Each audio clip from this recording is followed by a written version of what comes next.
Hello to everyone. A very warm welcome to Study by Methods. एक बार फिर से आप सभी का बहुत बहुत स्वागत है स्टडी बाय मेथड्स में। आज के वीडियो में हम देखने जा रहे हैं एसोसिएटिव प्रॉपर्टी ऑफ सेट। इससे पहले कम्यूटेटिव प्रॉपर्टी पर और सेट ऑपरेशंस पर मैंने पहले से वीडियोस बनाए हुए हैं। उन वीडियोस की लिंक मैं डिस्क्रिप्शन में दे दूंगी, तो आप सभी से रिक्वेस्ट है जाइए डिस्क्रिप्शन बॉक्स चेक कर लीजिए और उन वीडियोस की लिंक पर क्लिक कीजिए और वीडियोस को जरूर देखिए। तो आज की वीडियो के लिए हम देखने वाले हैं एसोसिएटिव प्रॉपर्टी के बारे में, तो पूरा वीडियो लास्ट तक ध्यान से आराम से देखिए और समझिए। तो वीडियो को करते हैं शुरू। वीडियो अच्छी लगे तो प्लीज वीडियो को लाइक कीजिए, वीडियो को शेयर कीजिए और चैनल को सब्सक्राइब कीजिए। तो हम क्या देखने जा रहे हैं? Associative property of set.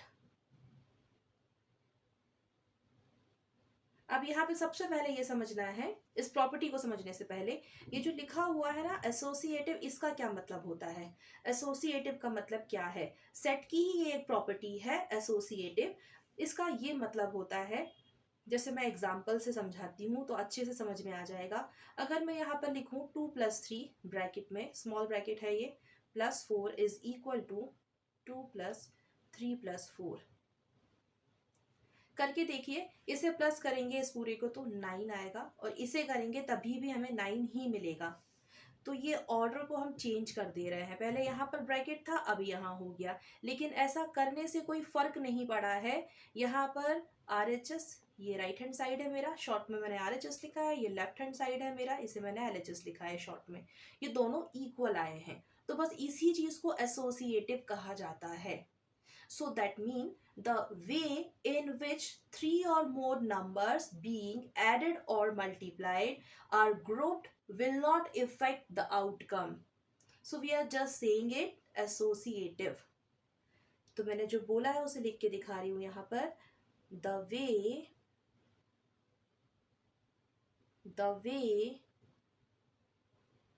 in which three or more numbers will not affect the I'm sorry, ये यहाँ से गलत लिख दिया मैंने। The way in which three or more numbers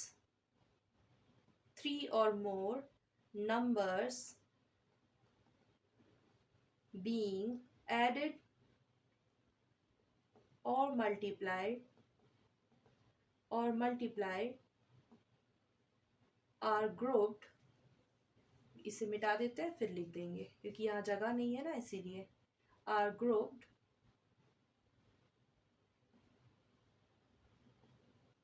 will not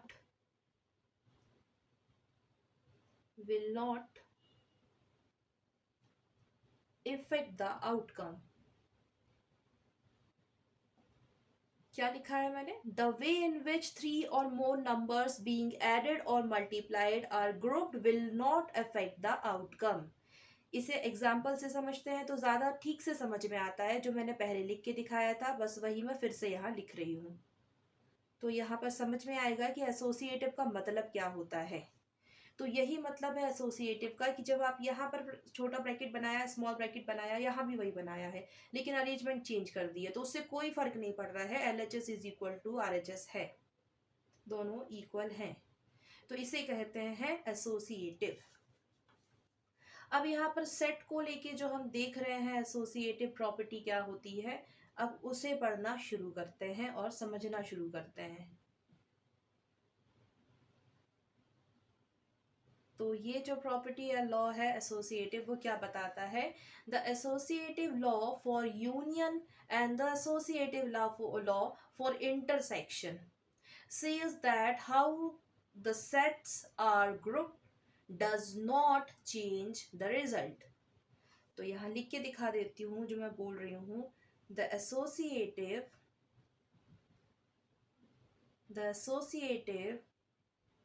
law for union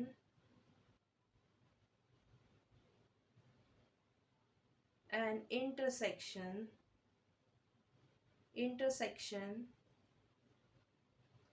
says that how the sets are grouped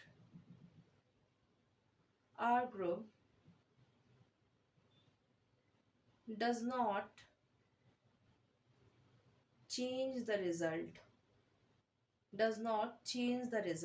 क्या लिखा है, मैं पढ़ के दिखा देती हूँ ताकि समझ में आए. The associative law for union and intersection says that how the sets are grouped does not change the result. अब यहाँ समझने वाली बात सबसे पहले है कि यूनियन और इंटरसेक्शन किसे कहते हैं.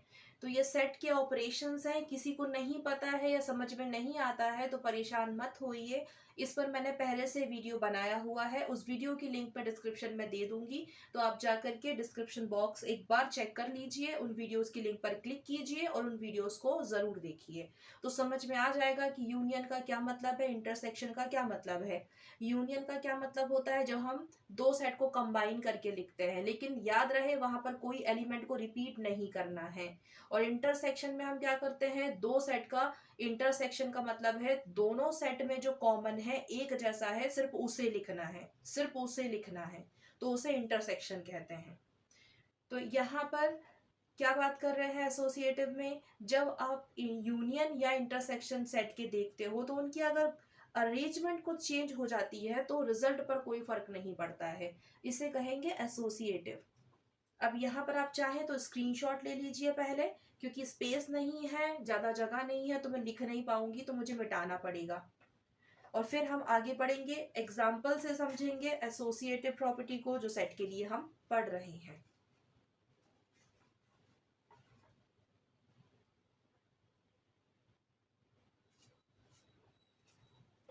अब यहाँ पर हम देखते हैं एग्जाम्पल से कि एसोसिएटिव प्रॉपर्टी कैसे काम करती है.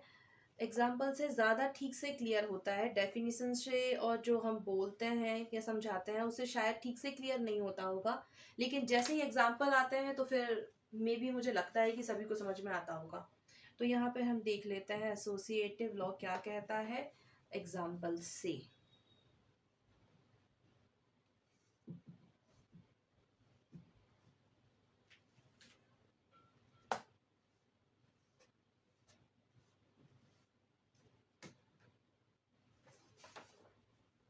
तो यहाँ पर जो एसोसिएटिव प्रॉपर्टी सेट के लिए है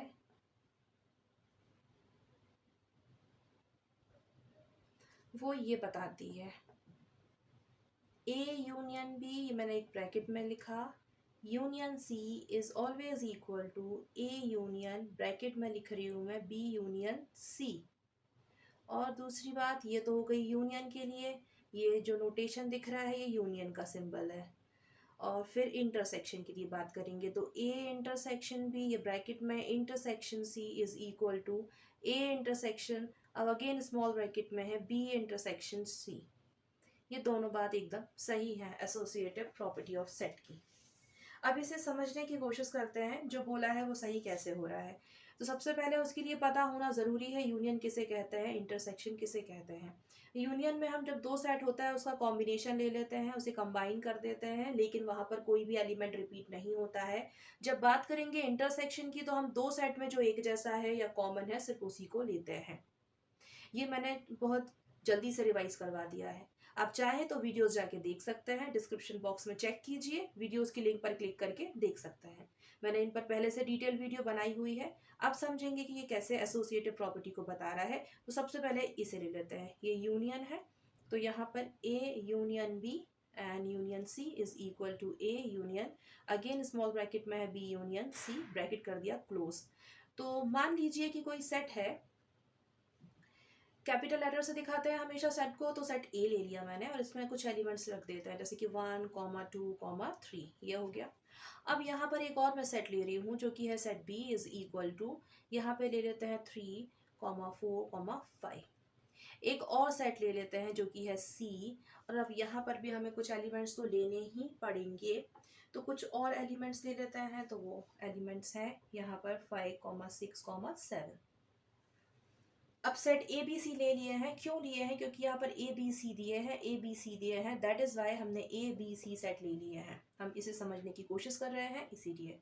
अब सबसे पहले क्या दिया है स्मॉल ब्रैकेट में, स्मॉल ब्रैकेट पहले सॉल्व होता है ना, तो स्मॉल ब्रैकेट में दिया है ए यूनियन बी, तो यहाँ पर सबसे पहले निकाल लो ए यूनियन बी, जो कि क्या होगा, इन दोनों को देखना पड़ेगा ए और बी को, क्योंकि हम ए यूनियन बी निकाल रहे हैं। तो देखिए इन दोनों का कॉम्बिनेशन कर दो, मिला दो इसको, लेकिन याद रखना है जो रिपीट हुआ है उसे एक ही बार लिखना है, दो बार नहीं लिखना है। जैसे कि यहाँ 3 है, यहाँ 3 है, तो हम एक ही बार लिखेंगे। तो 1, 2, 3, 4, 5। ये small, sorry not small bracket, this is curly और कर्व ब्रैकेट, ये हो गया। अब निकाल दिया ये ए यूनियन बी। अब क्या करना है, इस पूरे का यूनियन सी के साथ क्या होगा, तो इसका यूनियन देख रहे हैं हम इस सी के साथ, तो यहाँ पे एलिमेंट्स दिख रहे हैं, यहाँ पे एलिमेंट्स दिख रहे हैं, दोनों को मिला करके लिख दीजिए, लेकिन ध्यान रखिए रिपीट नहीं करना है किसी भी एलिमेंट को।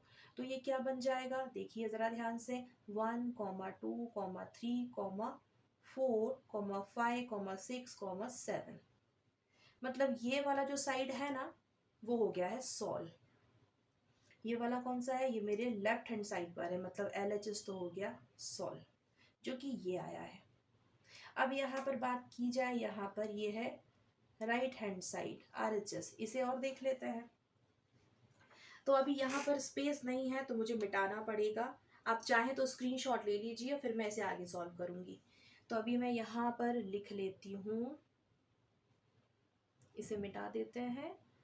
और यहाँ पर मैंने LHS पे क्या निकाला, LHS पे इसे सॉल्व किया गया तो ये रिजल्ट मिला है, ये मैं लिख लेती हूँ ताकि याद रहे। 1, 2, 3, 4, 5, 6, 7, ये। और अब हम किसे देखेंगे, इसे देखेंगे। अब देखिए ध्यान से पूरा वीडियो लास्ट तक देखें। सबसे पहले स्मॉल ब्रैकेट सॉल्व कर लेते हैं, क्या कह रहे हैं, बी यूनियन सी, तो ये बी है, ये सी है, बी यूनियन सी, इसे देखते हैं। तो ये जो एलिमेंट्स हैं और ये हैं, इन्हें कंबाइन कर दीजिए, लेकिन कोई रिपीट ना हो एलिमेंट्स, ये ध्यान रखना है। तो ये हो जाएगा 3, 4, 5, 6, 7। अब क्या करना है, ए यूनियन ये पूरा, तो ए यूनियन ये पूरा, तो सेट ए ये है यहाँ से, और इसे देखिए दोनों को कंबाइन कीजिए, लेकिन कोई एलिमेंट्स को रिपीट नहीं करना है, यूनियन कर रहे हैं ना इसीलिए। तो क्या हो जाएगा, 1, 2, 3, 4, 5, 6, 7, ये हो गया। तो ये RHS वाला भी आ गया, राइट हैंड साइड वाला भी रिजल्ट आ चुका है। तो यहाँ लिख दूँ मैं RHS वाला साइड भी क्या आया है, 1, 2, 3, 4, 5, 6, 7। तो अब आप क्लियरली देख सकते हैं दिस इक्वल टू दिस, दिख रहा है RHS और LHS दोनों एक जैसे ना, बिल्कुल। तो मतलब ये बिल्कुल सही है, एसोसिएटिव प्रॉपर्टी या एसोसिएटिव लॉ सेट के लिए। मैंने एग्जाम्पल से समझाने की कोशिश की है।